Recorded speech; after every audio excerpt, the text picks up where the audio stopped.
eyes when you're having fun.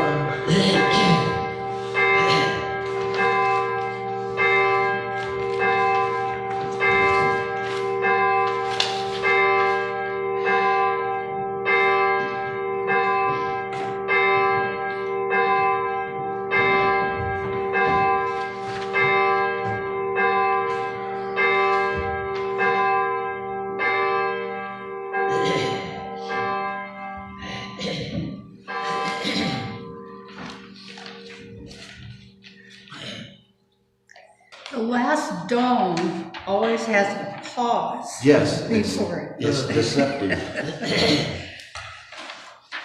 I guess we'll start. Welcome this morning on this overcast December morning. And I'd like to start by sharing these words attributed to Kalidasa, who is a revered Sanskrit poet. Look to this day, for it is life, the very life. In its brief course lie all the verities and realities of your existence, the bliss of growth, the glory of action, the splendor of beauty. For yesterday is but a dream, and tomorrow is only a vision. But today, well lived, makes every yesterday a dream of happiness, and every tomorrow a vision of hope. Look well, therefore, to this day. I think Kalidasa has given us a poetic reminder that we can only live in the present, in this day. And on this day, in this sanctuary, we will explore joy. Is it a gift? Or can we learn to become more joyful? So it is the second Sunday of Advent. It is now the time I'll ask Tim to light our Advent candles.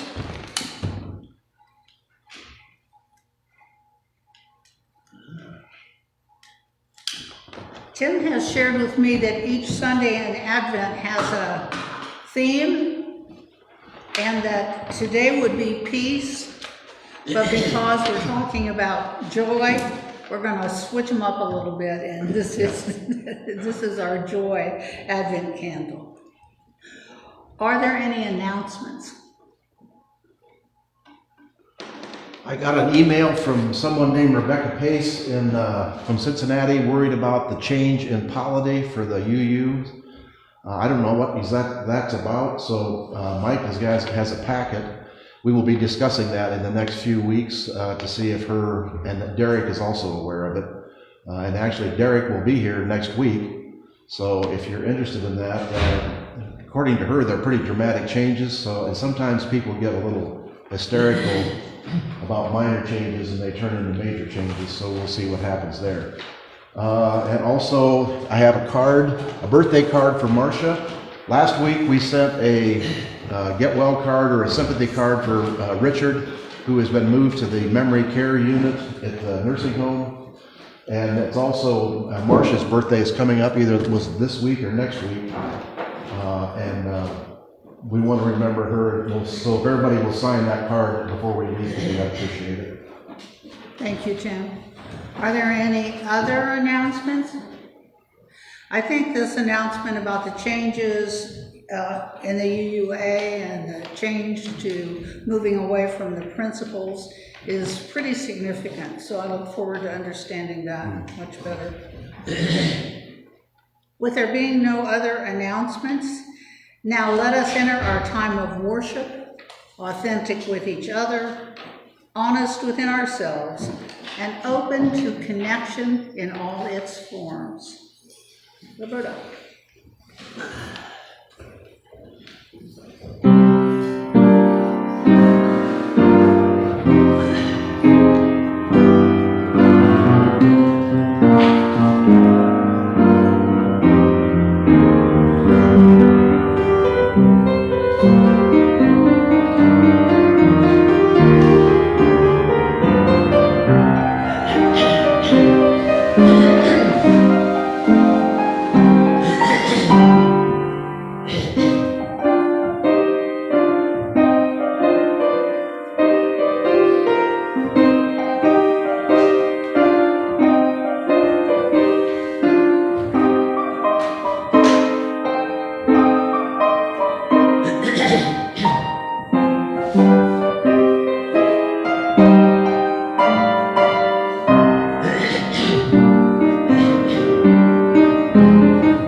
Madison. It is a Christmas song. Not one that we hear very often, actually.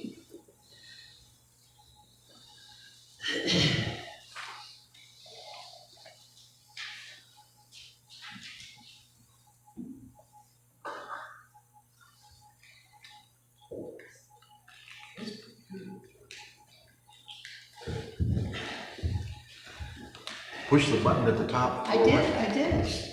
But this is an ongoing theme with me, if you've all noticed.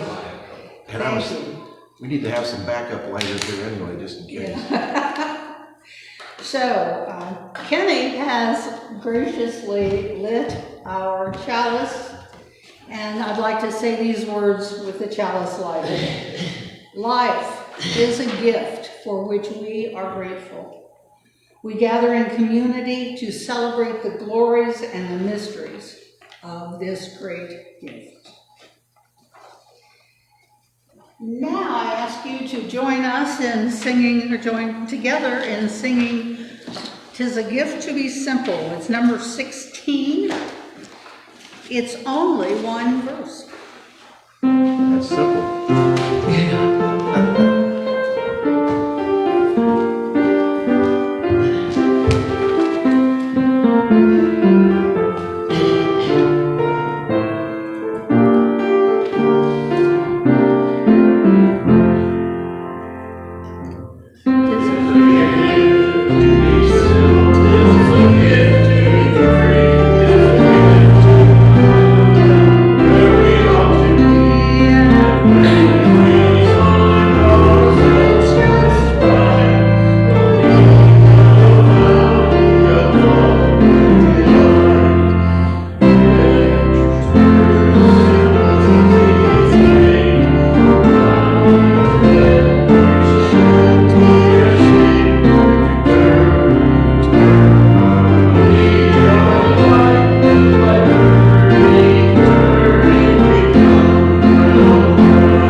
I think that might be an old Shaker hymn.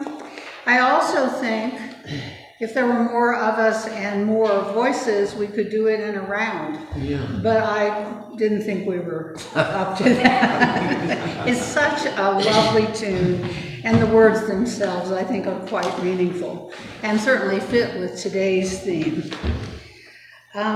So I would ask you now to join me, if you care to, in saying the affirmation that is printed in your order of worship.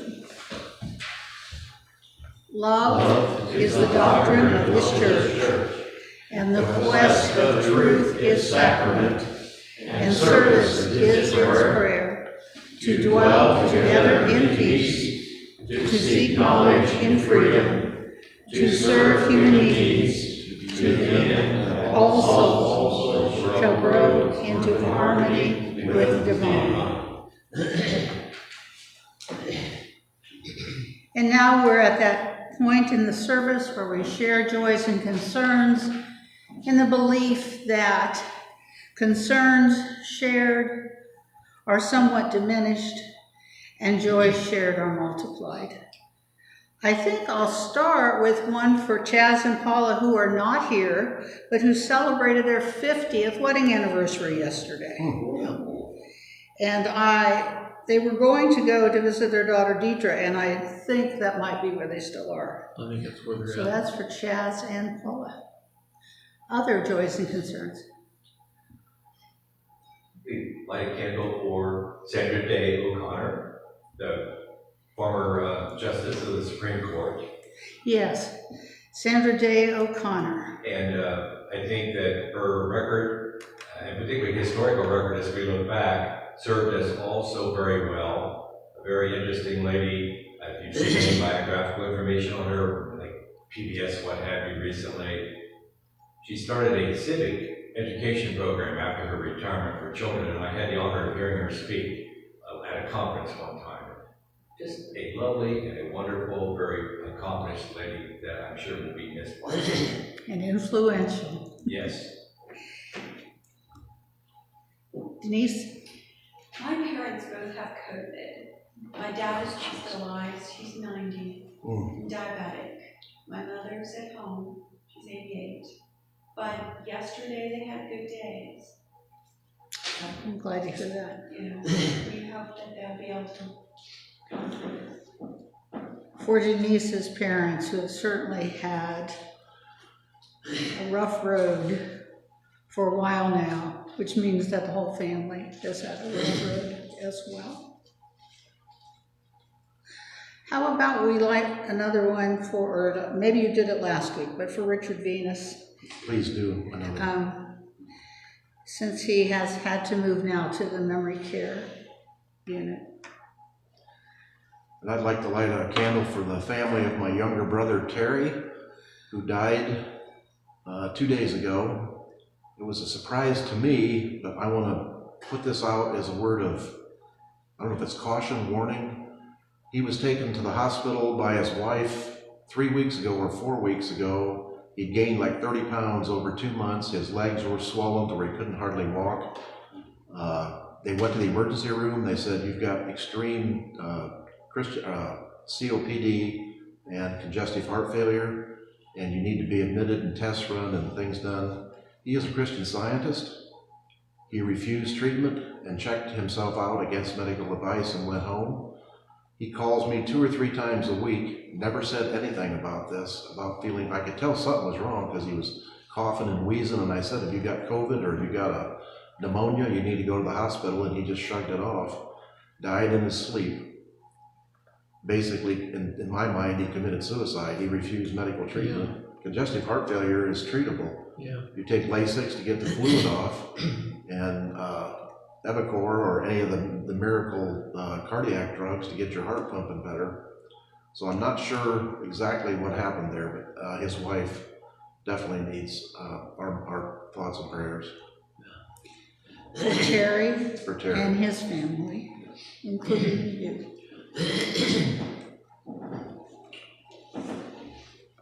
Other joys and concerns? We will then light this last candle to remind us of to indicate any unspoken joys and concerns that remain on our hearts.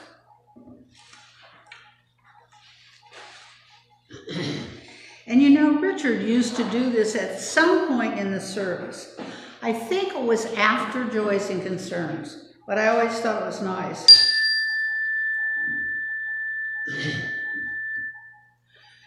So I saw the little chime sitting up there and thought we would make use of it.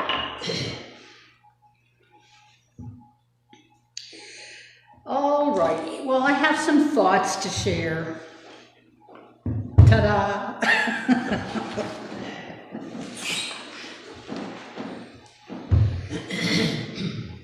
Several weeks ago, I chose today, December 10th, as the date that I would next speak from this pulpit. As I often do, I choose a date well in advance with not a clue what I'll be talking about. So first I pick the date, then I give myself some time to think, and then I choose a topic. Well, that's what I did this time. And this time, the term joy seemed to just pop up in my mind. After all, this is the season of joy, isn't it? Merry Christmas and ho, ho, ho. However, I want to speak about a very specific type of joy, and not the sometimes forced cheerfulness we find around us this time of year, nor even the unmistakable joy we find when blessed with something very special. The birth of a child, the birth of a grandchild, those events that just stand out in our lives. That joy, I think, is unmistakable, but that's not what I want to talk about today.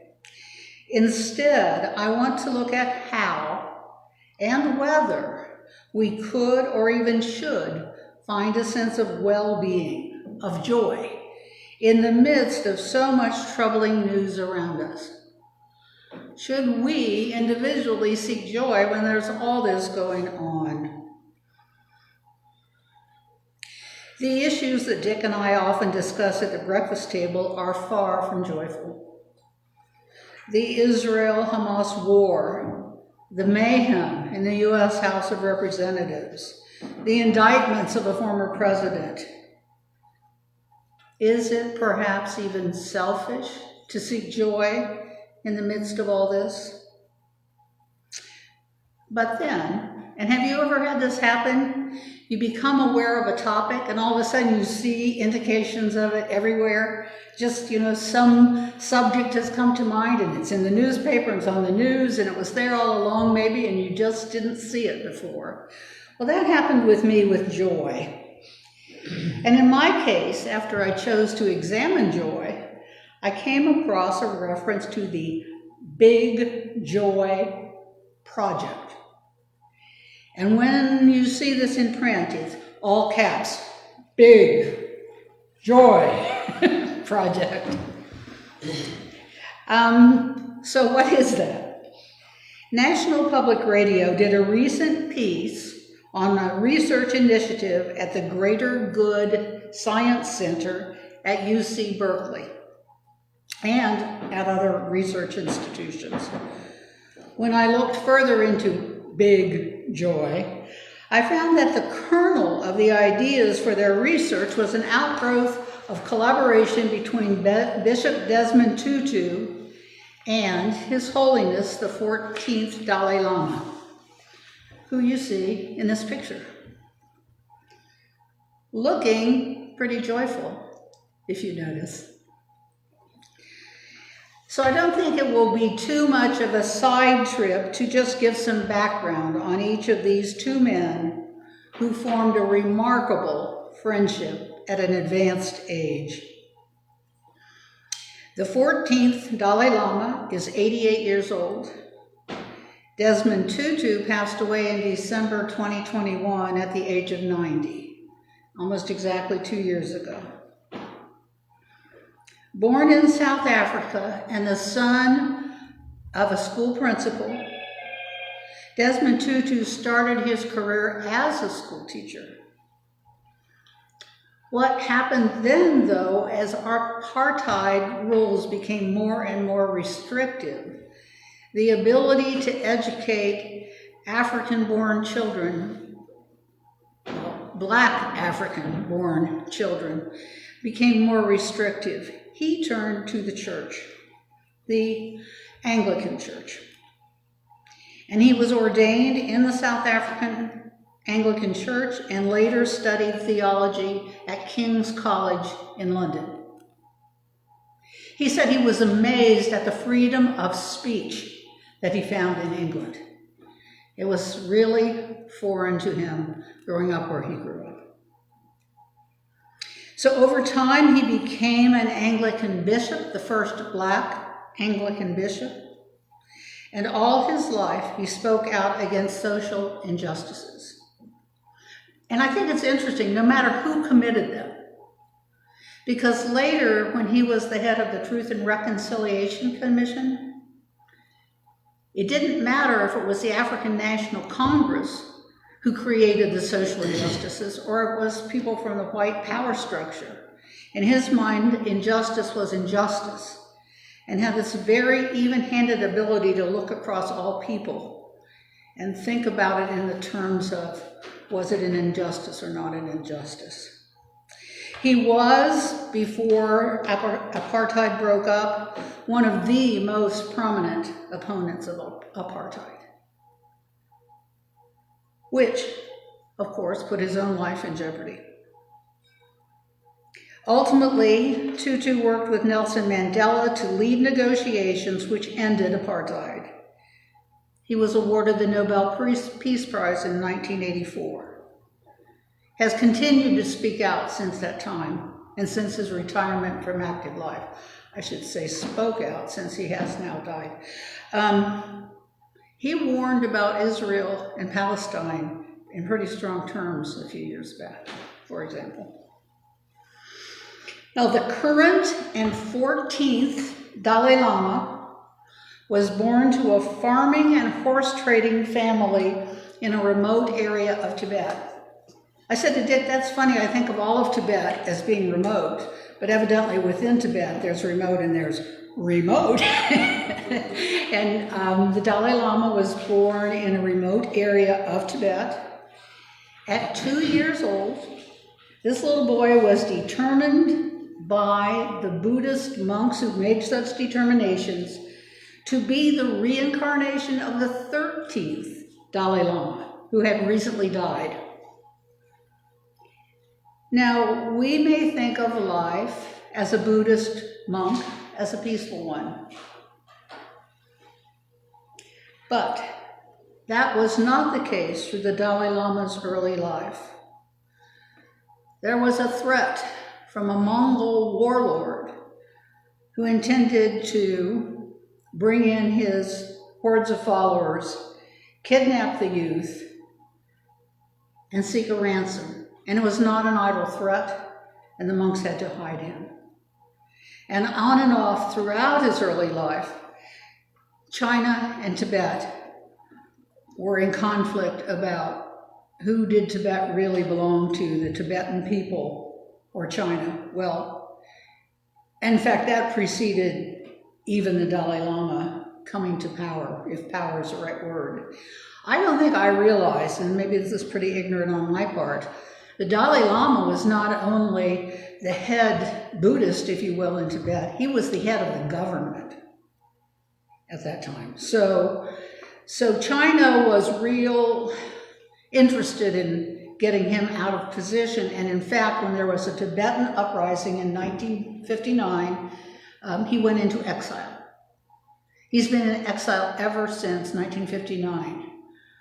Where there is a Tibetan government in exile with him in India, he continues to press for some kind of workable arrangement with China. He continues to seek peace throughout the world, but it wasn't a peaceful life, let me put it that way. He also was awarded the Nobel Peace Prize, his in 1989. Now, you may ask what all this has to do with joy. Perhaps you're aware that Desmond Tutu and the Dalai Lama co-authored a book in 2016 entitled The Book of Joy, subtitled Lasting Happiness in a Changing World. And the book was followed by a film entitled Mission Joy. I have a feeling that this little excerpt might be from the website that supports that film. And there's a trailer on the website. You don't have to watch the whole movie, but you ought to see these two guys together. I mean, talk about joy, it just radiates out from them. So at their advanced ages, it's kind of like they discovered each other. They had met before, but they really found common ground. And in spite of having lived through difficulties, and I mean life-threatening difficulties that we can barely imagine, they both exude joy. They project a sense of well-being. At times they are silly even. I would say if you listen to them, they giggle. In the trailer for the film, you can see their active enjoyment in each other's company. But here's the point. They believe others can achieve a sense of well-being in spite of our troubling times. They believe that this sense of well-being, call it joy, makes one more focused and more productive. They don't believe in retreating from the world. They're not sitting on a mountaintop contemplating their navels. They engage very, very much in the world. Take a look at the Desmond Tutu quote at the top of your order of service. You can overcome the most horrendous circumstances and emerge on the other side not broken. So to come full circle, the documentary filmmakers who put together Mission Joy and who worked with these two men found themselves inspired to try to find a way to bring Desmond Tutu and the Dalai Lama's way of living into other people's lives.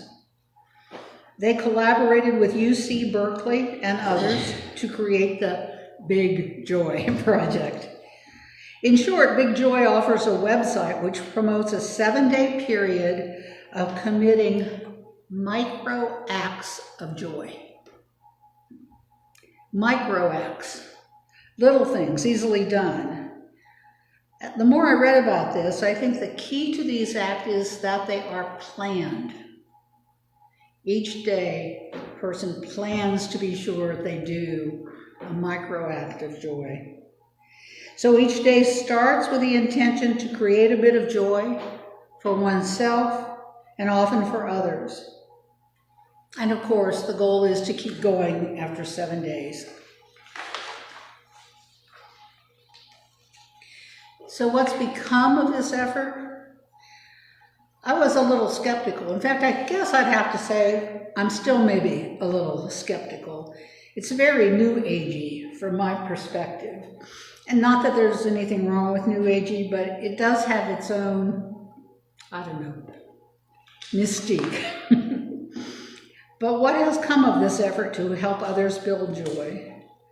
So far, the researchers have preliminary results from over 70,000 participants in over 200 countries. And the Big Joy Project leader says what we're really focused on is understanding the impact this program has had and the potential for change in people's lives. People, that's us, right? Overall, their new analysis shows the micro acts led to increased feelings of hope, optimism, as well as moments of fun or silliness. How about that? Research into joy. And what are the micro acts they're talking about? All of the recommended micro acts have been linked to emotional well-being in prior research studies. So they didn't pick these out at random. And examples include making a gratitude list or journal, engaging in an act of kindness, such as visiting a sick neighbor or doing a nice gesture for a friend or a stranger. Some microacts involve celebrating another person's joy or engaging in self-reflection, meditation, or taking time to identify the silver lining in a bad situation.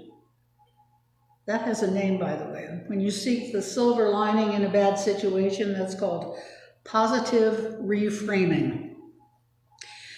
But, and again, I think the key here is that it's planned, and then when people intentionally plan a daily microact, it may help them feel as if they have a bit of control over things. Now, the researchers do point out that these microacts cannot substitute for treatment of mental health, nor will they do much good if basic needs aren't met. So if people don't have food, shelter, and safety, microacts are not the answer for them. But for many of the rest of us, they may bring us focus and a sense of empowerment. And I'm sure you can see, this comes from finding joy rather than being at the mercy of things and events. So it's not tied to having the promotion. It's not tied to upgrading your home or getting a new car or those kinds of things, obviously. But it's all internal, and it provides energy and focus to not only look at, but perhaps do some good in the outside world. So by looking internally, finding something positive internally, having additional energy to reach out. Now, I'm not implying that finding well-being within oneself is a new idea. When I started looking into joyfulness, I found words from ancient sages and poets across the centuries and across the globe, right through to current day. The idea is certainly not limited to any one culture or any one theology. I found information from Muslims, Catholics, Sufi, Baha'i, agnostics, and the list goes on. It seems that folks have been rediscovering and re-talking about and concentrating on how to be better, how to be more joyful, how to have a sense of well-being for centuries and centuries. Do we find joy from within? Can we reinforce the well-being we may already be blessed with? Joy is not a simple gift. It is a magnificent gift. But ironically, it comes from finding simplicity. 'Tis a gift to be simple. One of the things I asked at the beginning was if we should even seek joy. Is it selfish for us individually to seek joy?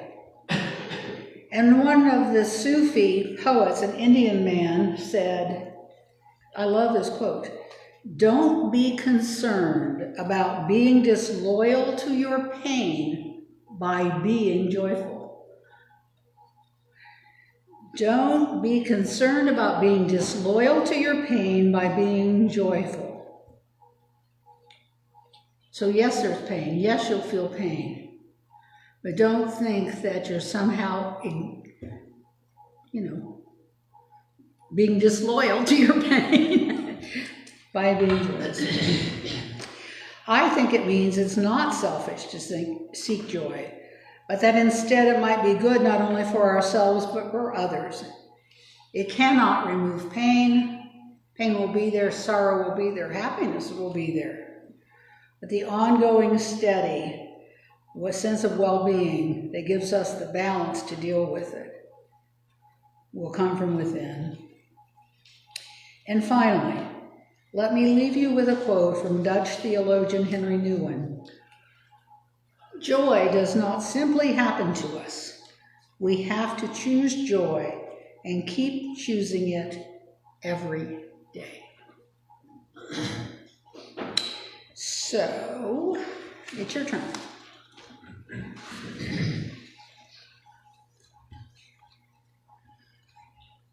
Christel, I have this poster on my wall, and it says, pursuing happiness is like chasing a butterfly.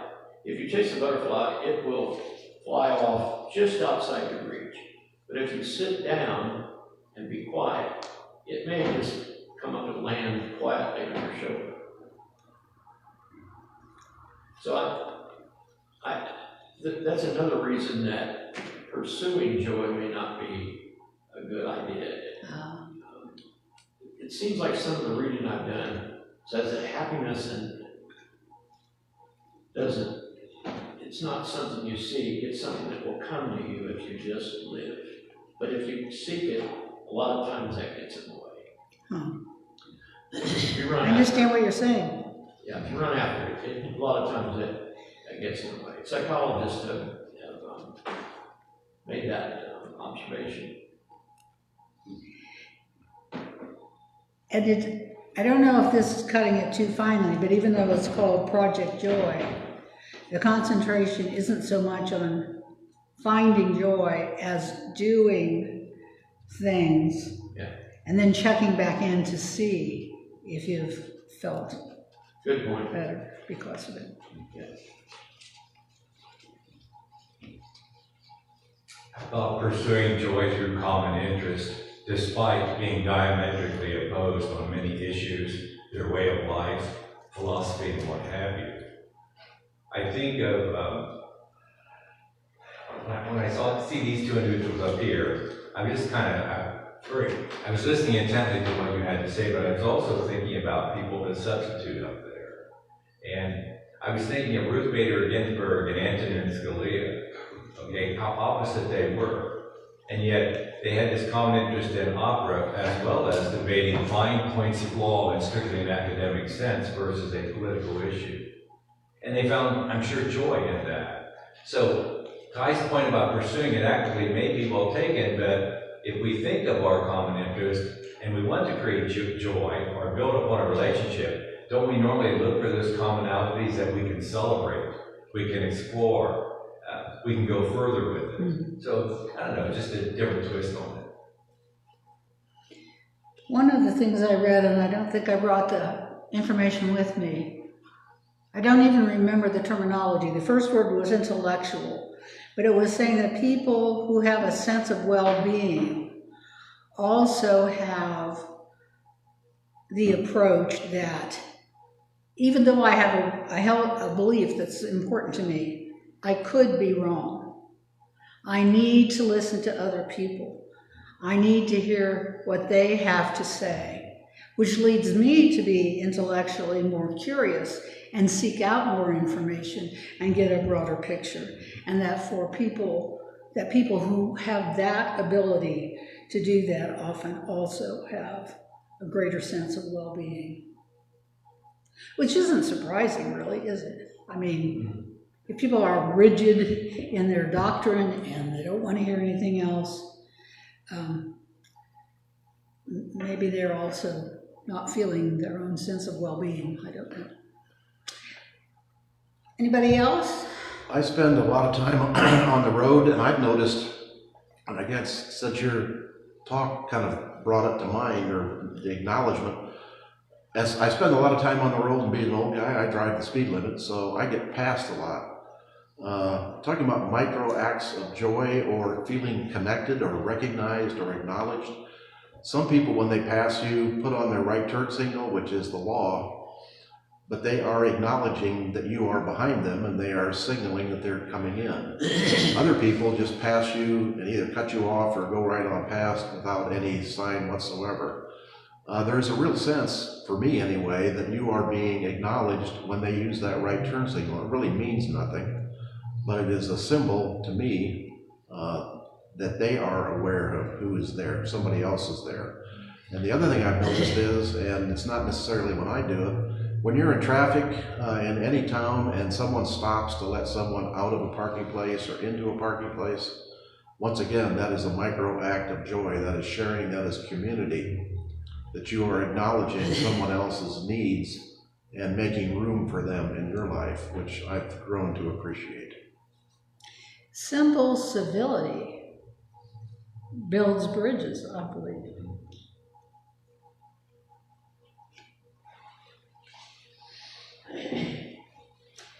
Anybody else?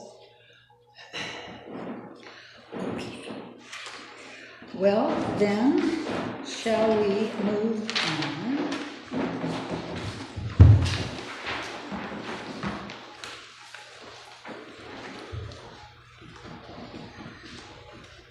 I have some words to share regarding the offering, which we'll be taking up now.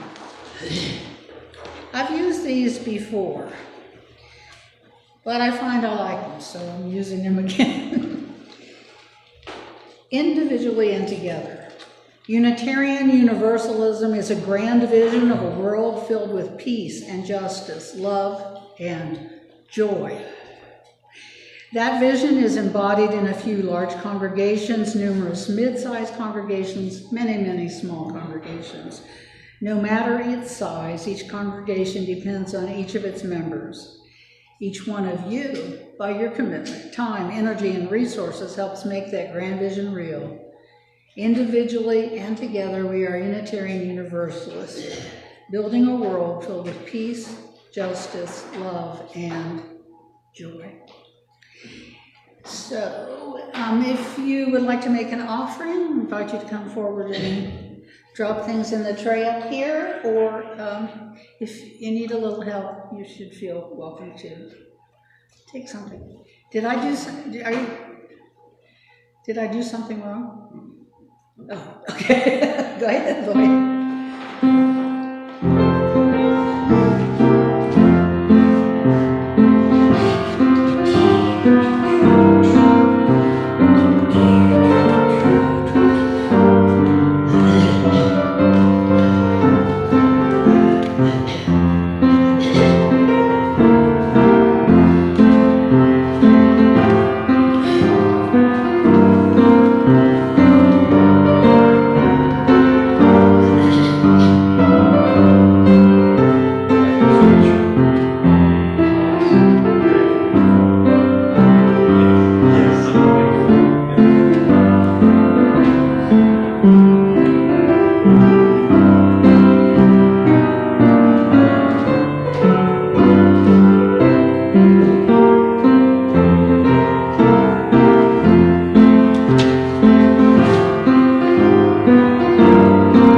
you are kind to someone else, you end up being joyful. But why? Because we realize we are made for goodness. And so let's do Joy to the World for our hymn now.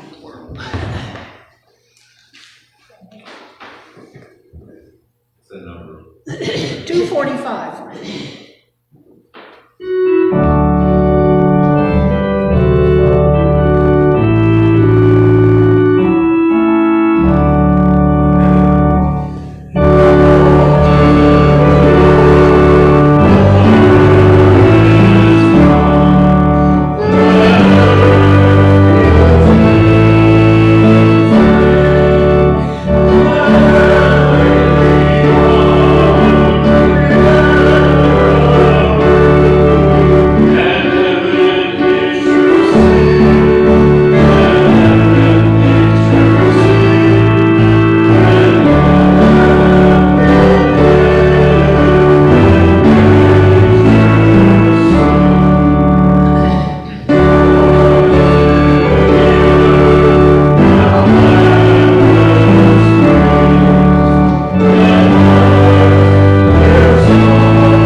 I extinguish our chalice with these words by Chris Rothbauer. May our lives be reflections of the beauty, peace, and joy that is possible in the world. And may we find love in this place to sustain us as we go our separate ways.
kid later. Very nice. Yeah. There are donuts and other sweets. There are also Little Debbie irradiated, good for the lifetime of the planet. Christmas cookie things, Christmas cakes. And the final picture is a picture of joy in my life. A little colt having a good time. Yes.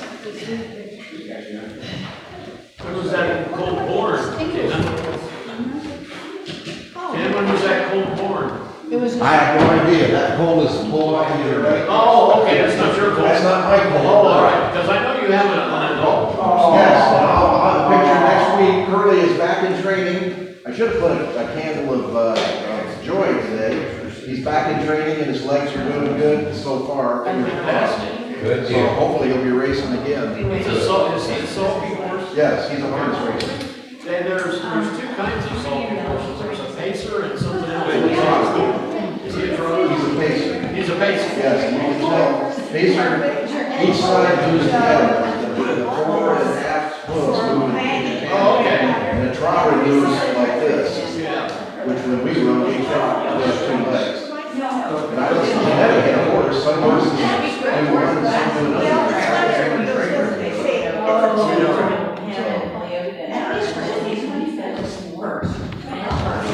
Well, she's taller than I am.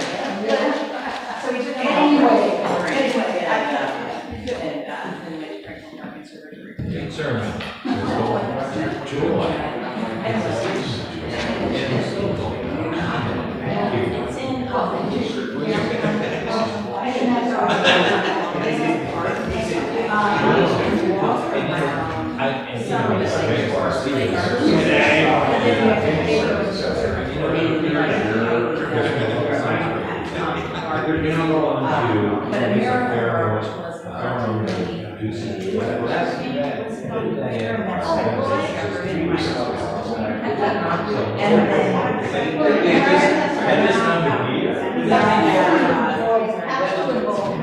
Yes,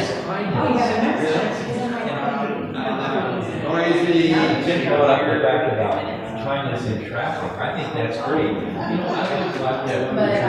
And we also have some suggestions. On interstates. When the trucks go by, you know. Very sweet lights. And then they share their stuff. They're really good. So they indicate permits in this area, they do Christmas lights, and we have,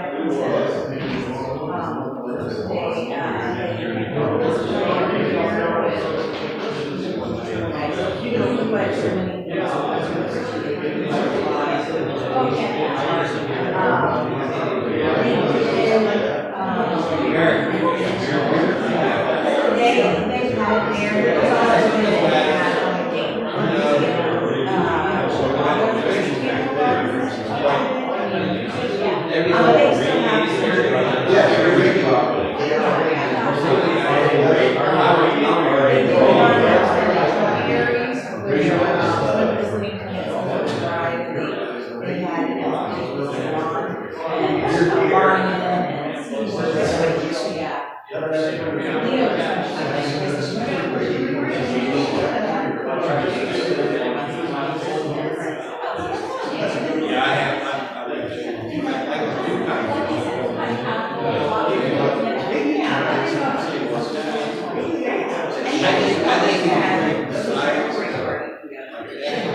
had But she's got so many, they gotta have some difference somewhere. Yeah. From this one to this one.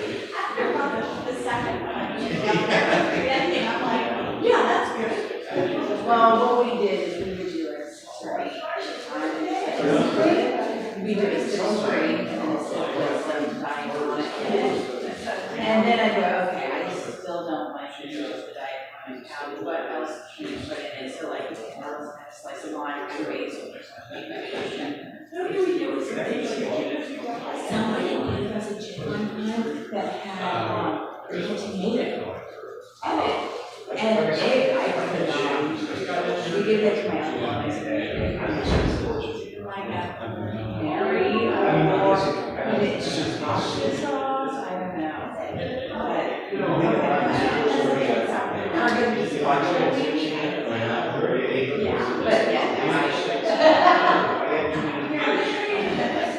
And I told them, I'm like, the tomato, and I said, I didn't find a way I would talk about it.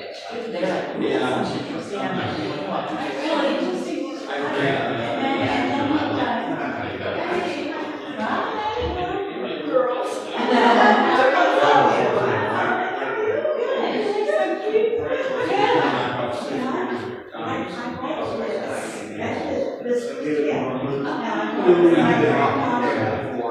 And her mother said, it's too small. Oh, really? So I kept it myself because I was wondering. That's a happy circumstance sometimes. Yeah, we had the boys empty out all the time, no longer with them in their room. So we were going to read today. All of a sudden, we're off on the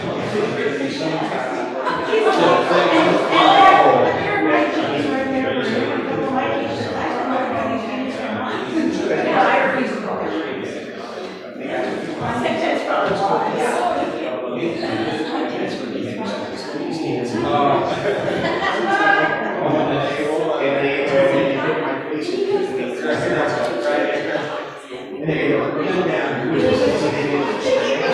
I have a friend, she's just like, she lived on this place and he rides a motorcycle. He's like, you have to worry about them.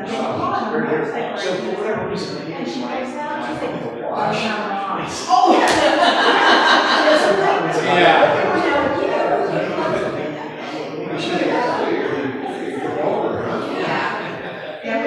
your boys are going to oh, yeah. In fact, today I had my suggestion. Add chili and going into Dennis Brother because it's finals this week. And well, we have to treat them to all their finals on Friday, and they're gone. So he's alone now until Thursday.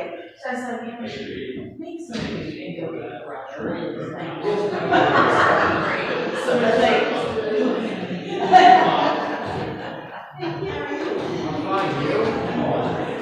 So your son's. I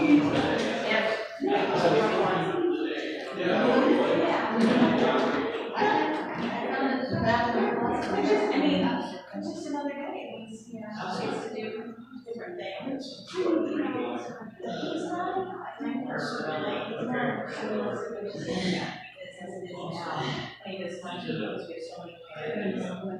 What is it like?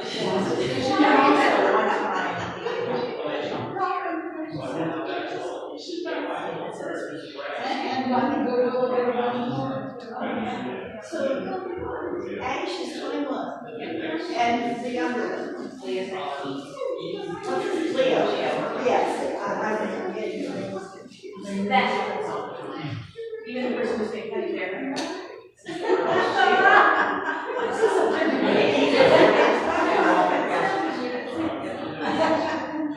You're both true. We think we're ready to go. We have It's interesting.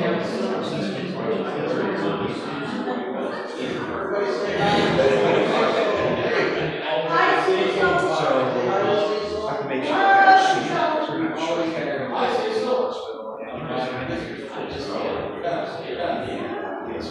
So before we get a call and myself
If they're in competition, yes.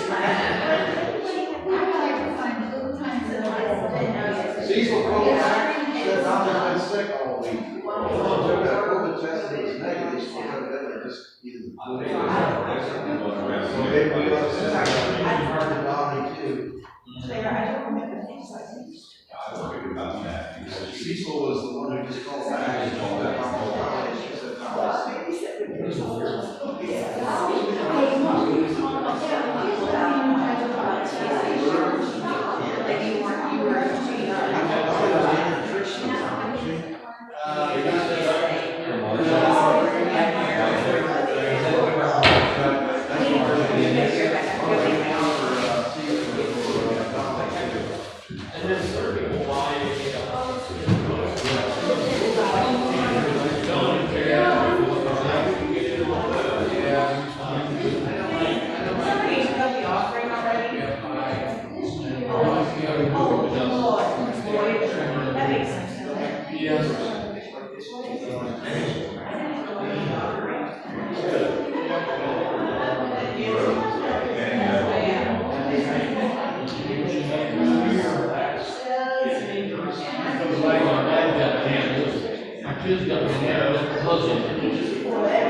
Oh, really? The one thing they will have, Madison, that's like 46 years. Try to look at the science of those.